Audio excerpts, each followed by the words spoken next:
এখন বিএনপির 20 লক্ষাধিক লোক চাঁদাবাজিতে নেমে গেছে। গত 1.5 ঘন্টা যাবত শুনছে শুধু নাই নাই নাই নাই। কিছু ভালো কাজও তো আছে, এই সরকার কিছু ভালো কাজ করেছে, সেটাই বলবো। আওয়ামী লীগ চলে যাওয়ার পরে বিভিন্ন বাস স্ট্যান্ড খালি ছিল, ট্যাক্সি স্ট্যান্ড খালি ছিল, রাস্তাঘাট খালি ছিল। এখন বিএনপির 20 লক্ষাধিক লোক চাঁদাবাজিতে নেমে গেছে, তাদের কাজের সুযোগ হয়েছে। সুতরাং সব নাই নাই বললে তো হবে না। গত 3 মাসে 31,000 কোটি টাকা ঋণ খেলাপি হয়েছে।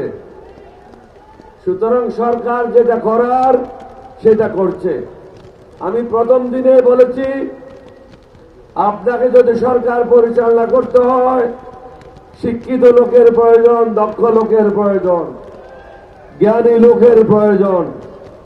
ব্যাংক খেলাপিদেরকে দিয়ে দেশ চালাতে পারবেন না, চোরদেরকে দিয়ে দেশ চালাতে পারবেন না, অতীতে যাদের দুর্নীতির রেকর্ড আছে তাদেরকে দিয়ে দেশ চালাতে পারবেন না।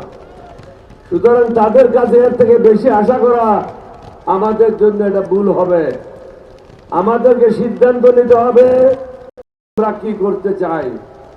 জনগণের দাবি দাওয়া আদায়ের জন্য আমাদের যা যা করার প্রয়োজন আমাদেরকে সেটা করতে হবে।